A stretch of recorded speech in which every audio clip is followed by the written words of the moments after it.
ಸಂಪುಟ ಪುನರ್ರಚನೆ ಮಾಡುವ ಮೂಲಕ ಸಿಎಂ ಸಿದ್ದರಾಮಯ್ಯ ಸಿಎಂ ಸ್ಥಾನವನ್ನ ಉಳಿಸಿಕೊಳ್ಳಲು ತಯಾರಿಯನ್ನ ಮಾಡಿಕೊಳ್ಳುತ್ತಿದ್ದಾರೆ. ರಾಹುಲ್ ಗಾಂಧಿ ಭೇಟಿ ಬೆನ್ನಲ್ಲೇ ಮಲ್ಲಿಕಾರ್ಜುನ್ ಖರ್ಗೆ ಅವರನ್ನು ಭೇಟಿ ಮಾಡಿ ಚರ್ಚೆಯನ್ನು ನಡೆಸಿದ್ದಾರೆ. ಇದೆಲ್ಲದರ ಮಧ್ಯೆ ಡಿಸಿಎಂ ಡಿಕೆ ಶಿವಕುಮಾರ್ ಗಿಳಿ ಶಾಸ್ತ್ರ ಕೇಳಿ ಅಂತ ಮಾರ್ಮಿಕವಾಗಿ ನುಡಿದಿದ್ದಾರೆ. ಈ ಕುರಿತ ಕಂಪ್ಲೀಟ್ ಡೀಟೇಲ್ಸ್ ಇಲ್ಲಿದೆ, ನೀವೇ ನೋಡಿ. ಸಂಪುಟ ಪುನರ್ರಚನೆಗೆ ಗ್ರೀನ್ ಸಿಗ್ನಲ್ ಸಿಕ್ತಾ?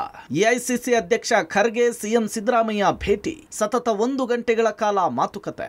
ರಾಜ್ಯ ಕಾಂಗ್ರೆಸ್ನಲ್ಲಿ ಮತ್ತೆ ಕುರ್ಚಿ ಕದನ ಜೋರಾಗಿದೆ. ಸಂಪುಟ ಪುನರ್ರಚನೆಯ ಮೂಲಕ ಸಿಎಂ ಸ್ಥಾನವನ್ನು ಉಳಿಸಿಕೊಳ್ಳುವುದಕ್ಕೆ ಸಿದ್ದರಾಮಯ್ಯನವರು ತಯಾರಿ ಮಾಡಿಕೊಳ್ತಿದ್ದಾರೆ. ರಾಹುಲ್ ಗಾಂಧಿ ಭೇಟಿ ಬೆನ್ನಲ್ಲೇ ಎಐಸಿಸಿ ಅಧ್ಯಕ್ಷ ಖರ್ಗೆ ಅವರನ್ನ ಸಿದ್ದರಾಮಯ್ಯನವರು ಭೇಟಿಯಾಗಿದ್ದಾರೆ. ದೆಹಲಿಯಲ್ಲಿ ಖರ್ಗೆ ಭೇಟಿಯಾಗಿ ಸತತ 1 ಗಂಟೆಗಳ ಕಾಲ ಸಿದ್ದರಾಮಯ್ಯನವರು ಚರ್ಚೆ ನಡೆಸಿದ್ದಾರೆ. ಸಂಪುಟ ಪುನರ್ರಚನೆಯ ಬಗ್ಗೆ ಚರ್ಚಿಸಿದ್ದಾರೆ. ಸಿಎಂ ಪ್ರಸ್ತಾಪವನ್ನು ಆಲಿಸಿದ ಖರ್ಗೆ ಸಂಪುಟ ಪುನರ್ರಚನೆಗೆ ಮಾಡಿಕೊಂಡಿರುವ ತಯಾರಿಯ ಬಗ್ಗೆ ಮಾಹಿತಿ ಪಡೆದುಕೊಂಡಿದ್ದಾರೆ. ಎಷ್ಟು ಸ್ಥಾನ ಬದಲಾವಣೆ ಮಾಡಬೇಕು, ಯಾರನ್ನ ಬಿಡಬೇಕು, ಯಾರನ್ನ ಸೇರ್ಪಡೆ ಮಾಡಬೇಕು ಅಂತ ಮಾಹಿತಿ ಪಡೆದಿದ್ದಾರೆ. ಕೆಸಿ ವೇಣುಗೋಪಾಲ್, ಸುರ್ಜೇವಾಲಾ ಜೊತೆಗೆ ಮಾತನಾಡಿ ಹೇಳೋದಾಗಿ ಖರ್ಗೆ ಹೇಳಿದ್ದಾರೆ. ಮುಂದಿನ ಚರ್ಚೆ ಏನಿದ್ರು ಕೂಡ ಎಲ್ಲರೂ ಒಟ್ಟಾಗಿ ಕುಳಿತು ಚರ್ಚೆ ಮಾಡೋಣ ಅಂತ ಹೇಳಿ ಖರ್ಗೆ ಹೇಳಿದ್ದಾರೆ. ಸದ್ಯಕ್ಕೆ ಸಂಪುಟ ಪುನರ್ರಚನೆಯ ಗುಟ್ಟನ್ನ ಬಿಟ್ಟುಕೊಡದಿರಲು ತಿಳಿಸಿದ್ದಾರೆ. ಮೂಲಗಳ ಪ್ರಕಾರ 10 ಸಚಿವರನ್ನ ಕೈಬಿಟ್ಟು ಖಾಲಿ ಇರುವ 2 ಸ್ಥಾನದ ಜೊತೆಗೆ ಒಟ್ಟು 12 ಸಚಿವರ ಭರ್ತಿಗೆ ಸಿಎಂ ಕೇಳಿದ್ದಾರೆ ಅನ್ನೋದು ಗೊತ್ತಾಗ್ತಿದೆ. ಶಾಸ್ತ್ರವನ್ನ ಕೇಳಿ ಹೇಳ್ತೇನೆ, ಗಿನಿ ಶಾಸ್ತ್ರದವರೇ ಹೇಳಬೇಕು.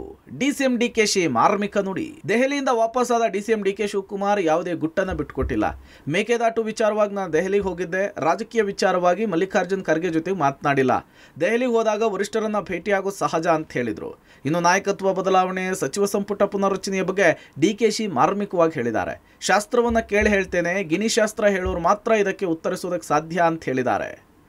ಎಲ್ಲರೂ ಶಾಸ್ತ್ರಗಿಸ್ತಾ ಇದ್ರೆ ಗಿನಿ ಶಾಸ್ತ್ರದವರು ಕೇಳಿ ಅವ್ರು ಮಾತಾಡ್ಬೋದು. ಈ ಮಧ್ಯೆ ಶಾಸಕರು ಸಚಿವ ಸ್ಥಾನಕ್ಕೆ ಲಾಭಿ ಮಾಡುವ ವಿಚಾರಕ್ಕೆ ಸಂಬಂಧಪಟ್ಟಂತೆ ಡಿಕೆಶಿ ಸಚಿವರಾಗಬೇಕು ಅನ್ನೋದ್ರಲ್ಲಿ ತಪ್ಪೇನಿದೆ? MLA MLC ಆದವ್ರಿಗೆ ಹಕ್ಕಿದೆ. ಪಕ್ಷಕ್ಕಾಗಿ ದುಡಿದವರು ಎಂದಾದ್ರೂ ಒಂದು ಬಾರಿ ಅಧಿಕಾರ ಬೇಕು ಅಂತ ಹೇಳಿ ಆಸೆ ಪಡ್ತಾರೆ. ಅವರ ಆಸೆಗೆ ನಾವು ತಪ್ಪು ಅಂತ ಹೇಳೋದಕ್ಕಾಗಲ್ಲ ಅಂತ ಹೇಳಿದ್ದಾರೆ. ತಪ್ಪೇನಿದೆ? ಎಲ್ಲರಿಗೂ ಹಕ್ಕಿದೆಯಲ್ಲ. MLA ಆದವರು MLC ಆದವರು ಎಲ್ಲರಿಗೂ ಹಕ್ಕಿದೆ. ಎಷ್ಟೋ ಜನಕ್ಕೆ ಏನು ಆಗದೆ ಹೋದವ್ರನ್ನ ನಾಳೆ ಬೆಳಗ್ಗೆ ಮಿನಿಸ್ಟರ್ ಮಾಡಂತ ಅವಕಾಶಗಳು ಹಿಂದೆ ಆಗಿಲ್ವಾ? MLA ಇಲ್ಲದೆ ಹೋದವ್ರನ್ನ MLC ಇಲ್ಲದೆ ಹೋದವ್ರು ಮಂತ್ರಿ ಮಾಡೋಷ್ಟು ಅವಕಾಶ ಮುಖ್ಯಮಂತ್ರಿಗಳು ಇರ್ತದೆ. ಸೊ ಯಾರು ಪಕ್ಷಕ್ಕೋಸ್ಕರ ದುಡಿದಿರ್ತಾರೆ ಅವರೆಲ್ಲ ಏನಾದ್ರು ಒಂದು ಅಧಿಕಾರ ಬೇಕು ಅಂತ ಆಸೆ ಪಡ್ತಾರೆ. ಅವ್ರ ಆಸೆಗೆ ನಾವು ತಪ್ಪು ಅಂತ ಹೇಳಕ್ಕಾಗ್ತದ? ಅವ್ರದೇ ಆದಂತ ರೀತಿಯಲ್ಲಿ ಪಕ್ಷಕ್ಕೋಸ್ಕರ ಹೋರಾಟ ಮಾಡಿರ್ತಾರೆ, ತ್ಯಾಗ ಮಾಡಿರ್ತಾರೆ, ಶ್ರಮ ಪಟ್ಟಿರ್ತಾರೆ. ಅದೇನು ತಪ್ಪೇನಿಲ್ಲ. ಸಿಎಂ ಭೇಟಿ ಬೆನ್ನಲ್ಲೇ ಖರ್ಗೆ ಭೇಟಿಯಾದ ಡಿಕೆ ಸುರೇಶ್. ಇನ್ನು ಸಿಎಂ ಸಿದ್ದರಾಮಯ್ಯನವರ ಬೆನ್ನಲ್ಲೇ ಮಲ್ಲಿಕಾರ್ಜುನ್ ಖರ್ಗೆ ಅವರನ್ನ ಮಾಜಿ ಸಂಸದ ಡಿಕೆ ಸುರೇಶ್ ಭೇಟಿಯಾಗಿದ್ದಾರೆ. ಉಸ್ತುವಾರಿ ರಣದೀಪ್ ಸಿಂಗ್ ಸುರ್ಜೇವಾಲಾ ಸಮ್ಮುಖದಲ್ಲಿ ಭೇಟಿಯಾಗಿ ಮಾತುಕತೆ ನಡೆಸಿದ್ದಾರೆ. ಇದು ಕೂಡ ಕುತೂಹಲವನ್ನ ಕೆರಳಿಸಿದೆ. News desk, public TV, Bengaluru.